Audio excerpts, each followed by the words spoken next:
Hello everyone, how are you all doing? Welcome back to the channel of Adda 24/7 class 9 10 10। तो जैसा कि मैंने बोला था, दिवाली के दिनों में सरफेस एरिया और वॉल्यूम के पार्ट्स पे थोड़ा सा ब्रेक आएगा और आप लोगों के लिए कुछ स्पेशल एमसीक्यू वाले सेशंस में लेकर आऊंगा।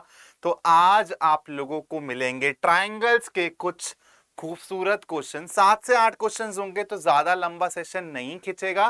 कहीं आप बोलो सर यार फेस्टिवल के टाइम पे भी पढ़ाने आ गए हो, अभी हमारा उतना मन नहीं है। तो मैंने क्या बोला था आपको अपने प्रीवियस सेशन में, फैमिली टाइम में से बस आधा घंटा लूंगा आपका। तो इस आधे घंटे में आपको कुछ अच्छे क्वेश्चंस करने को मिलेंगे। तो चलो चालू करते हैं ट्रायंगल्स के पहले क्वेश्चन से। ये रहा बेटा आज का पहला सवाल। आराम से क्वेश्चन को रीड करो और बताओ आपके अकॉर्डिंग इस क्वेश्चन का सही आंसर क्या है from A B C D. ठीक है, टेक योर टाइम। 30 सेकंड में आप लोगों को दे रहा हूं इस क्वेश्चन को सॉल्व करने के लिए। इसके लिए पेन उठाने की भी जरूरत नहीं है। सो ये क्वेश्चन है नो पेन चैलेंज का क्वेश्चन। कोई भी बच्चा इस क्वेश्चन में पेन नहीं उठाएगा। ठीक है, जो उठाएगा वो है चीटर। तो भाई डिसाइड कर लो आपको चीटर का टैग चाहिए या फिर बिना पेन के भी आप इस क्वेश्चन को सॉल्व कर सकते हो चुटकियों में। जल्दी से बताओ, आया किसी का आंसर? आपको किसका बताना है? The major of angle B A C. B A C का आपको मेजर बताना है भाई।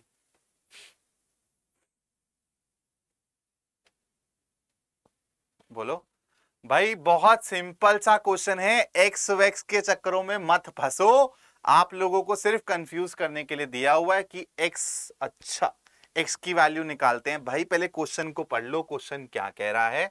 क्वेश्चन कह रहा है सीधा मेरे को बस इस वाले एंगल की वैल्यू बतानी है। ठीक है, इस वाले एंगल की वैल्यू बतानी है। देखते ही पता चल रहा है ट्रायंगल को कि ये वाली साइड इसके बराबर है। मतलब बेटा ये क्या है, एक आइसोसेलेस ट्रायंगल है। आइसोसेलेस ट्रायंगल की प्रॉपर्टी अगर आपको याद हो, इक्वल साइड्स के सामने वाले जो एंगल्स होते हैं वो इक्वल होते हैं। That is angle A B C is equal to angle B A C, that is equal to 50 degree. यहां पे मेरा सवाल हो जाता है खत्म। एक्स वैक्स सिर्फ उसने ऐसे ही दे रखा है आप लोगों को डायग्राम में कि आप लोग फालतू के लिए इधर उधर भटको और आपको 30-40 सेकंड ज्यादा लग जाएं कि पहले एक्स निकाल लेते हैं। अच्छा, अरे फिर क्वेश्चन पढ़ोगे, अरे यार एक्स तो पूछा ही नहीं था।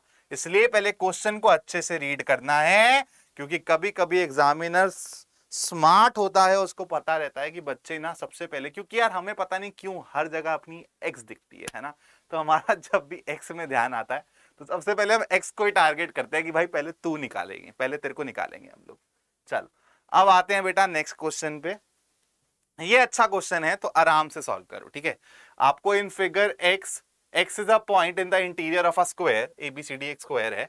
ए एक्स वाई जेड ये जो दिख रहा है डब्बा, ये भी एक स्क्वायर है। डी वाई की वैल्यू दी हुई है बेटा आपको 3 सेंटीमीटर के बराबर, ये 3 है। ठीक है, और आपको ए जेड दिया हुआ है 2, ये दिया हुआ है 2 के बराबर। देन आपसे पूछा है कि भाई बी वाई बता दो। आराम से इस क्वेश्चन को सॉल्व करो, अच्छा क्वेश्चन है, मजा आएगा इस क्वेश्चन को सॉल्व करने में। आराम से इस क्वेश्चन को आप 2 मिनट में सॉल्व करो, 2 मिनट में दे रहा हूं। जो बच्चा ये क्वेश्चन सॉल्व करेगा मतलब उसकी ज्योमेट्री अच्छी हो रही है, मतलब वो ज्योमेट्रिकली एक अच्छे साउंड माइंड में जा रहा है, साउंड तरीके से सोच पा रहा है। और मैंने क्या बोला था बेटा, ज्योमेट्री को स्ट्रांग बनाना बहुत इंपॉर्टेंट है, क्योंकि आपका 9th में सर्कल्स ट्राइंगल्स तो है ही है। 10th में जाके आपके ज्योमेट्री से रिलेटेड बहुत सारे चैप्टर्स हैं जो इसी की कंटिन्यूएशन में हम लोग पढ़ेंगे 10th में। तो अगर आप अभी ज्योमेट्री और विजुअलाइजेशन अच्छी कर लेते हो तो 10th में आपको एटलीस्ट 4 से 5 चैप्टर में एज मिल जाएगा ओवर अदर स्टूडेंट्स। ठीक है, बताओ भाई, ध्यान से देखो बेटा, ध्यान से देखो, मेरे साथ साथ चीजें ध्यान से देखो। ए एक्स वाई जेड एक स्क्वायर है, मतलब इसकी सारी साइड्स 2 सेंटीमीटर के बराबर होंगी, तो ये भी 2 सेंटीमीटर के बराबर होगा। बोलो होगा या नहीं होगा? जल्दी बोलो, कहानी समझ आई? तो बेटा जब मैं ट्रायंगल ए जेड डी पकड़ता हूं, ए जेड डी पकड़ता हूं, तो बेटा ये मेरा क्या एक राइट एंगल ट्रायंगल है? बिल्कुल है। और राइट एंगल के सामने वाली एडी, क्या हो जाएगी, हाइपोटेन्यूज। तो जरा पाइथागोरस लगाना, AD का स्क्वायर किसके बराबर आएगा बेटा, AZ के स्क्वायर प्लस ZD के स्क्वायर, और दोनों मेरे को पता है, AZ का स्क्वायर प्लस ZD का स्क्वायर। अब क्यों कर रहा हूं मैं, क्योंकि पहले मेरे को देखो, जब मेरे को पहुंचना है बेटा कहां तक, BY तक, BY तक पहुंचना है, तो YX मेरे को पता है। अगर मेरा XB मैं कैसे भी निकाल लेता हूं, और XB मेरे को एक राइट एंगल ट्रायंगल में दिख रहा है जिसमें AB भी आ रहा है, तो मतलब मेरे को बड़े वाले स्क्वायर की साइड निकालनी ही पड़ेगी। उसके लिए तिगड़म लगाई मैंने, जिससे मेरे को बड़े वाले स्क्वायर की साइड पता चल जाएगी। बहुत इजी अप्रोच है, आप लोगों को देखते ही ये दिख जाएगा क्वेश्चन में कि क्वेश्चन की डिमांड ये है। तो भाई फटाफट से मेरे को बताओ AD की वैल्यू क्या आएगी। AD का स्क्वायर हो जाएगा बेटा, AZ किसके बराबर है, कहा गया भाई, ये रहा 2 का square that is 4, plus ZD किसके बराबर है बेटा, 3 प्लस 2 का स्क्वायर दैट इज 5 का स्क्वायर। तो 5 का स्क्वायर क्या होगा बेटा, 25 के बराबर। ठीक है, सही है, बोलो 25 प्लस 4, तो AD किसके बराबर आया भाई, √29 के बराबर आ गया। ठीक है, √29 के बराबर आ गया।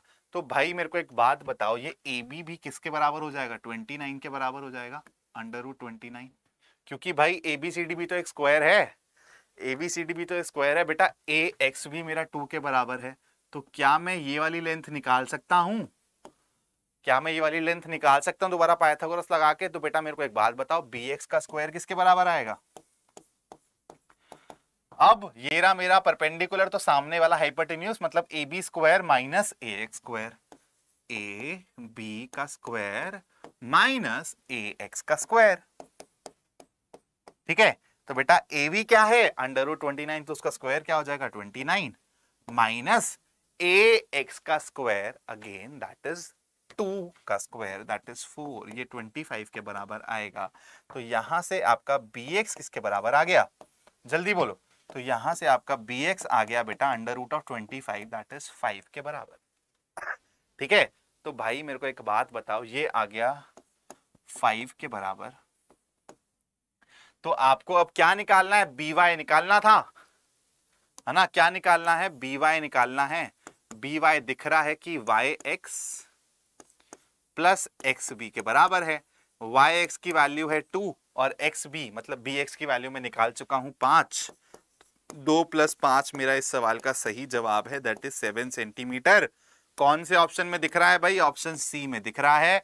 एक अच्छा सवाल हम लोगों ने सॉल्व किया और आप लोगों को मजा आया होगा, आई एम श्योर, ये क्वेश्चन को सॉल्व करके, बिकॉज आपको इसमें ऑब्जर्वेशन यूज करनी पड़ेगी अपनी कि यार कैसे कैसे मैं पहुंच सकता हूं उस चीज तक जो मेरे को चाहिए। बोलो मजा आया तो भाई सेशन को लाइक कर दो, है ना। दिवाली के दिनों में भी यार आप लोगों के लिए मेहनत करी जा रही है, तो आप लोगों का एक लाइक और एक शेयर तो बनता है। चलो इस वाले क्वेश्चन को सॉल्व करते हैं। ऐसे क्वेश्चंस मैंने पहले भी करवाए और जब मैंने करवाया तब मैंने बताया कि ये क्वेश्चंस बहुत इंपॉर्टेंट हैं क्योंकि ट्राइंगल की प्रॉपर्टी पे भेज रहे हैं। Two sides of a triangle are of the length 5 centimetre and 1.5 centimetre.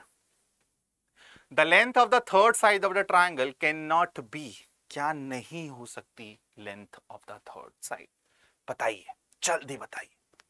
5 और 1.5 अगर दो साइड्स हैं ट्रायंगल की तो मेरी थर्ड साइड क्या नहीं हो सकती। सबसे पहले तो देखो चारों के चारों ऑप्शंस ना दोनों से मतलब एक से छोटे हैं एक से बड़े हैं, है ना, एक से छोटे हैं एक से बड़े हैं। अब आप लोगों को जब मैंने ट्रायंगल पढ़ाया था तो मैंने बताया था कि अगर एक ट्रायंगल है ABC तो यहाँ पे दो कंडीशन हमेशा सैटिस्फाई होनी चाहिए जब जाके वो ट्रायंगल फॉर्म होगा। एक तो क्या, sum of two sides should be greater than what, third side. ठीक है, बोलो इतनी बात समझ आई थी सभी को। एंड एक और चीज मैंने बताई थी, subtraction difference of two sides.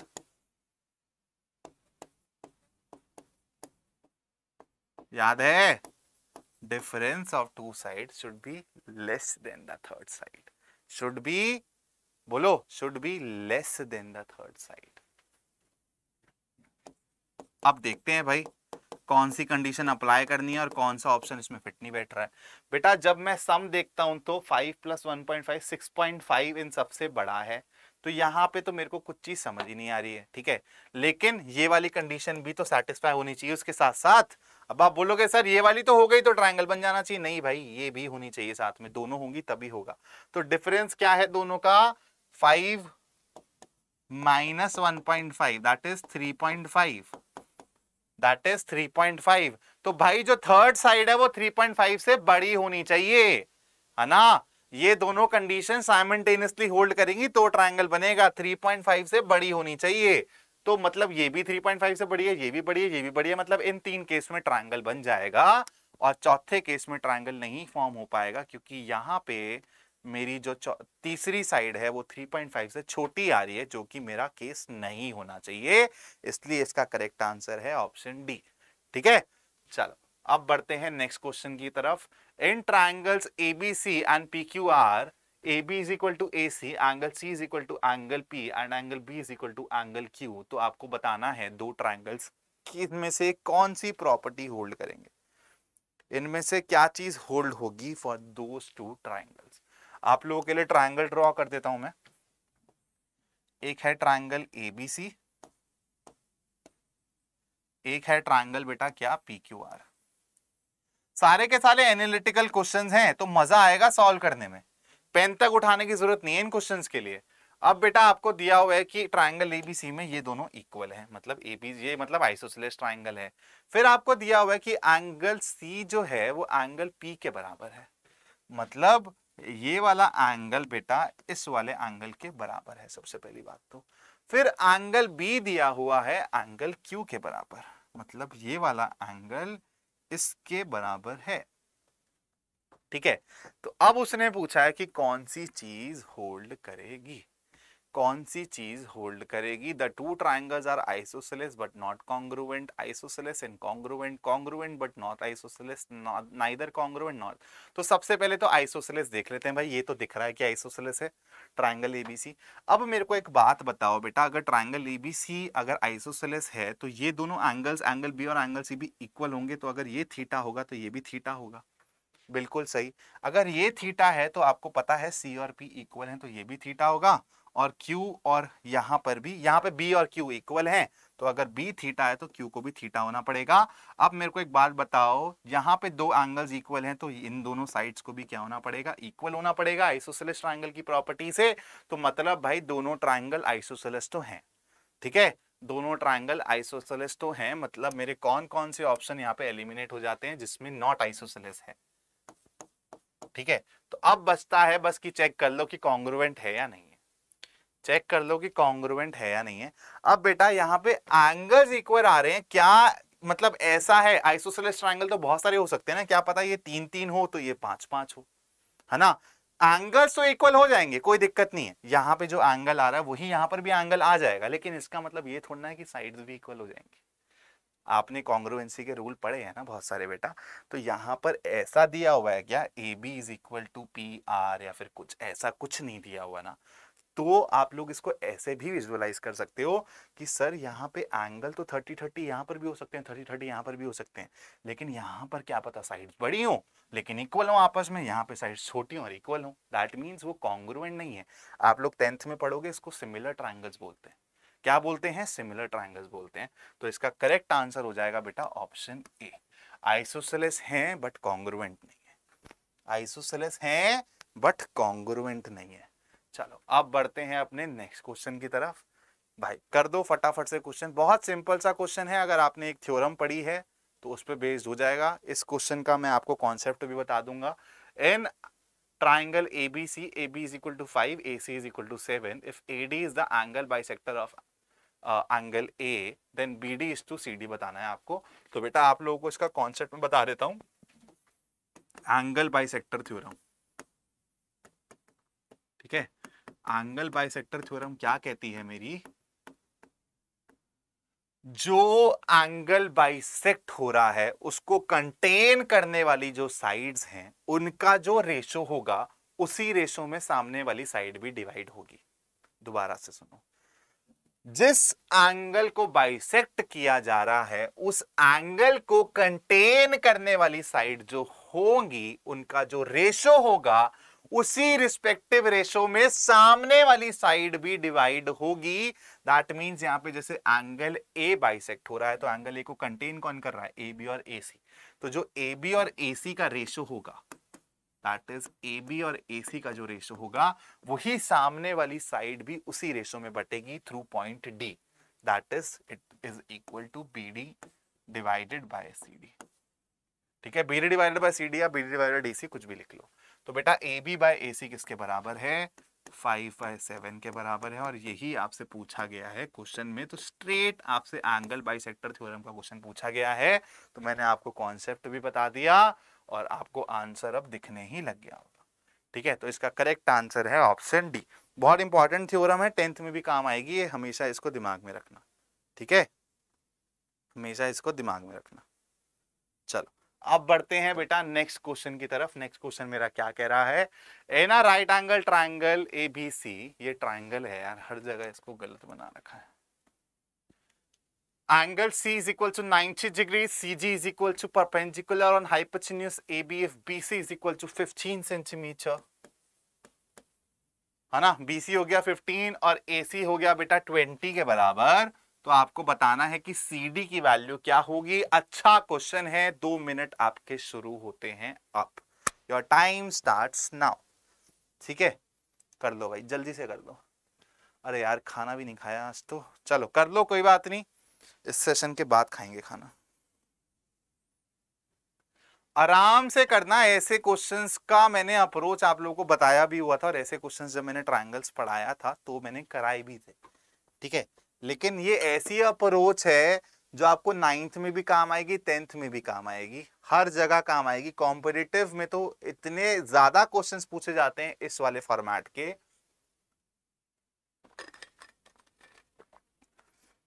एक राइट एंगल ट्रायंगल दे दिया, उसमें एक और परपेंडिकुलर डाल दिया, 2 साइड्स दे दी, और फिर आपसे वो परपेंडिकुलर दैट इज सीडी की वैल्यू पूछ ली, जो कि हाइपोटेन्यूज पे ड्रॉप किया है from point C.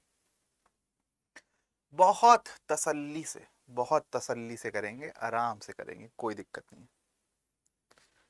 30 more seconds to go, फिर मैं आप लोगों को स्क्रीन पे दिख जाऊंगा और फिर मैं आपको क्वेश्चन एक्सप्लेन करना चालू कर दूंगा। टिक टिक 1, टिक टिक 2, टिक टिक 3, टिक टिक 4, टिक टिक 5, टिक टिक 6, टिक टिक 7, टिक टिक 8, टिक टिक 9, टिक टिक 10। अब आप बोलोगे सर 30 सेकंड बोल के 10 सेकंड गिना है बेटा, तो टिक टिक जो मैं कर रहा था उसमें भी तो 1-1 सेकंड आ रहा था।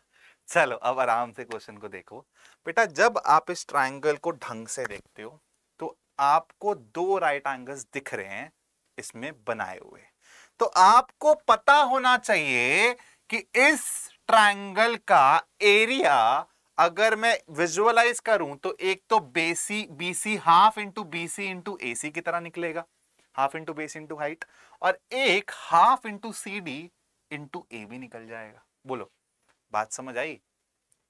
अगर बेटा ये 15 है, ये 20 है, तो क्या AB निकाली जा सकती है पाइथागोरस से?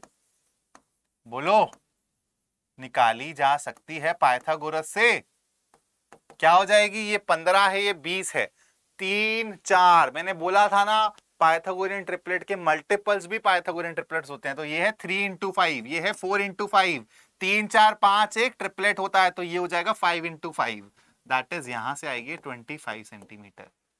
ठीक है, 25 सेंटीमीटर। अब जरा एरिया ऑफ ट्राइंगल ABC लिख दो भाई। आप बोलोगे सर एक बारी हो जाएगा ये हाफ इंटू 15 इंटू 20, और सर एक बारी मैं इसको लिख सकता हूं हाफ इंटू जो मेरे को निकालना है CD। बहुत इंपॉर्टेंट कॉन्सेप्ट है कि आप एरिया को 2 या 3 तरीके से निकाल सकते हो एक ही ट्रायंगल के, और उनको इक्वेट करोगे तो आपको अननोन की वैल्यू मिल जाएगी। हाफ इंटू CD इंटू आपका AB अब बेस हो जाएगा, तो AB की वैल्यू मैं निकाल चुका हूं 25। बस भाई दोनों को इक्वेट कर दो, तो हाफ से हाफ तो पहले ही उड़ा दो। ठीक है, और फिर CD क्या हो जाएगा आपका 15 इंटू 20। CD किसके बराबर आएगा, 15 इंटू 20 डिवाइडेड बाय 25। तो 3 5 4, दैट इज 12 सेंटीमीटर मेरा आंसर आ रहा है और ऑप्शन में बी ऑप्शन है 12 सेंटीमीटर। अब बोलो इस कॉन्सेप्ट के क्वेश्चन आएंगे तो क्या कोई भी गगन सर का बच्चा इसमें फंसेगा? नहीं फंसेगा, क्योंकि आपको पता है, अब आपको विजुअलाइज हो जाएगा कि यार जब ऐसे देखो बेटा, साइड्स निकालने के ना बहुत सारे तरीके होते हैं, ठीक है, जिसमें एक पाइथागोरस अगर आपको दिख रही है, पाइथागोरस के थ्रू साइड निकाली जा सकती है। और बेटा एक बहुत इंपॉर्टेंट मेथड है, जब भी आपको किसी साइड की लेंथ निकालनी हो ना तो एरिया भी कभी कभी यूज हो जाता है, और वो ऐसे केस में होगा जहां पे आपको दो राइट एंगल ट्राइंगल्स दिख रहे हो। तो ऐसा केस दिखे ना तो एक बारी इस अप्रोच को दिमाग में जरूर दोहरा लेना, क्या पता इसी से क्वेश्चन बनना हो। ठीक है, चलो अब जाते हैं नेक्स्ट क्वेश्चन पे। इन एन इक्विलेटरल ट्रायंगल, आज का लास्ट क्वेश्चन है बच्चों, 7th क्वेश्चन। जैसे मैंने बोला था सेशन को बहुत शॉर्ट रखेंगे, तो ये रहा last question. In an equilateral triangle ABC, the side BC is trisected at D and E. Trisection का मतलब होता है 3 इक्वल पार्ट्स में बटना। Find the value of AG square. Find the value, बहुत सिंपल सा क्वेश्चन है, बहुत सिंपल सा क्वेश्चन है बच्चों। तो ये प्योर ज्योमेट्री पे बेस्ड क्वेश्चन है, 8th क्लास का बच्चा भी ये क्वेश्चन को सॉल्व कर सकता है। तो आपको तो करना पड़ेगा। अब तो भाई इज्जत पे बात आ गई है, अब तो सर ने बोल दिया कि 8th क्लास का बच्चा कर सकता है, तो भाई हम तो 8 पास करके आ गए, वो भी अच्छे मार्क्स से। तो अब तो क्वेश्चन को सॉल्व करना पड़ेगा। कैसे करोगे? आराम से सोचो और मेरे को बताओ। डायग्राम को थोड़ा और बेहतरीन तरीके से बना देता हूं, जिसके बाद आपकी ना विजुअलाइजेशन और अच्छी हो जाएगी। इक्विलेटरल ट्रायंगल है ऐसा कुछ, ठीक है, ए बी सी और 3 यहाँ पे ऐसे 2 ऐसे पॉइंट्स हैं यहाँ पे डी, जो कि इसको ट्राइसेक्ट कर रहे हैं। ट्राइसेक्ट मतलब कि इक्वल डिस्टेंस में बांट रहे हैं, मतलब बी डी भी a/3 होगा, DE भी a/3 होगा, EC भी a/3 होगा, अगर इक्विलेटरल ट्रायंगल की साइड किसके बराबर है? a के बराबर है। ठीक है, किसके बराबर है बच्चों? a के बराबर है। तो अब मेरे को एक बात बताओ, अगर इसको मैं ऐसे मिलाता हूं, इसी की वैल्यू उसने पूछी है कि AD स्क्वायर को बताओ कितना होगा। तो बेटा सबसे पहले तो आप साइड की लेंथ को मान लो a। अगर ये हो जाएगा a, तो बच्चा BD किसके बराबर हो जाएगा? a/3 के बराबर। अब सब बच्चों को पता होना चाहिए, मैंने सब ने क्या बताया है, जब भी कोई साइड की लेंथ चाहिए हो तो आपको ऐसी फॉर्मूलाज अपने दिमाग में दोहराने चाहिए, ऐसे कॉन्सेप्ट्स दिमाग में जहां पे साइड की वैल्यू निकल सकती है। अब बेटा आप लोगों को मैंने क्या बताया था, एक सबसे इंपॉर्टेंट जो ट्रायंगल में कॉन्सेप्ट है साइड निकालने के लिए, वो है पाइथागोरस थ्योरम। ठीक है, पाइथागोरस थ्योरम। तो बेटा अगर मैं यहाँ पे एक ऐसा परपेंडिकुलर ड्रॉप करता हूं, तो सभी बच्चों को, क्योंकि कॉन्ग्रुएंसी पढ़कर आए हैं, तो ये वाली साइड इसके बराबर है, ये हो गई कॉमन साइड और ये हो गया परपेंडिकुलर। तो अगर बेटा मैं इसको F बोल दूं तो ट्रायंगल ABF और ट्रायंगल AFC कॉन्ग्रुएंट हो जाएंगे, that is BF is equal to FC हो जाएगा। मतलब D और E तो ट्रांसेक्शन वाले पॉइंट है, लेकिन F क्या है? बाइसेक्शन वाला पॉइंट है। मतलब ये पूरी की पूरी लेंथ किसके बराबर आएगी? a/2 के बराबर आएगी। तो मेरे को एक बात बताओ, DF किसके बराबर हो जाएगा? DF क्या हो जाएगा? BF minus BD, that is a/2 pure geometry minus a/3। a/2 minus a/3 के बराबर हो जाएगा। जल्दी से बोलो ये चीज समझ आई या नहीं? जल्दी से बोलो, जल्दी से बोलो, समझ आ गई? तो बेटा जब आप इसको एलसीएम लेके सॉल्व करोगे तो नीचे आएगा 6, यहां चला जाएगा 3a minus 2a, that is a/6। तो ये वाली लेंथ किसके बराबर आ गई? a/6 के बराबर आ गई। अब AD पता करने के लिए AF पता लग गया अगर, तो पाइथागोरस AD भी पता चल जाएगा भाई। अब AF कैसे लगाओगे पता? ABF पकड़ लो या फिर AFC पकड़ लो और पाइथागोरस लगा लो। ये A है बेटा, ये a/2 है, तो AF जब आप निकालोगे ना, देखो a square plus a²/4, a² plus, sorry ये निकालना है तो आप माइनस करोगे, a² minus a²/4, that is 3a²/4 का रूट हो जाएगा। तो आपकी, और ये चीज आपको ना रिजल्ट की तरह याद भी रखनी चाहिए कि जो इक्विलेटरल ट्रायंगल की हाइट होती है वो होती है a√3/2। जैसे एरिया भी याद होता है ना √3/4 a², वैसे हाइट भी आप लोग रिजल्ट की तरह याद रखो ताकि जल्दी क्वेश्चन बने। ठीक है, तो अब बेटा देखो, बहुत सिंपल सा ट्रायंगल यहां पे आप लोगों को दिख गया होगा, ए डी, और ये मैंने क्या लिया था? F। ये रहा परपेंडिकुलर, इसकी लेंथ क्या निकल कर आई? a/6, इसकी लेंथ क्या है? a√3/2। तो फटाफट से इसकी वैल्यू बता दो पाइथागोरस लगा के। तो आप बोलोगे सर पाइथागोरस लगाऊंगा तो ये हो जाएगा, इसका स्क्वायर, क्वेश्चन मार्क का square should be 3a² by 4 plus a² by 36। तो बेटा इसको 36 के फॉर्मेट में लिखोगे तो 9 इंटू 4 36, 9 इंटू 3 27। तो 27 प्लस 20 ये हो जाएगा 28a² बाय 36। ठीक है, जब आप इसको करोगे तो आपका आंसर आ जाएगा ये, और इसको जब आप करोगे तो ये 14 और ये कितना 18।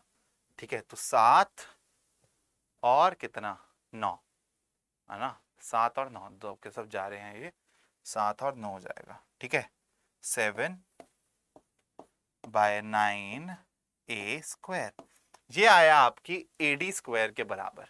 किसके बराबर आया? AD का स्क्वायर के बराबर आया। स्क्वायर के बराबर ही आया ना भाई?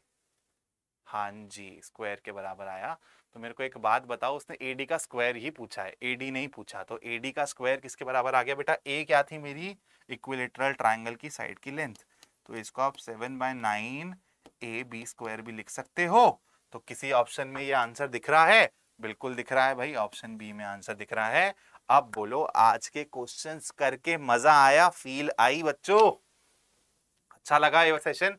तो लाइक कर देना सेशन को, अपने दोस्तों के साथ शेयर कर देना। And again happy Diwali to everyone. जब ये सेशन आएगा तो दिवाली गुजर चुकी होगी, लेकिन आई होप आप लोग की दिवाली अच्छी बीती होगी।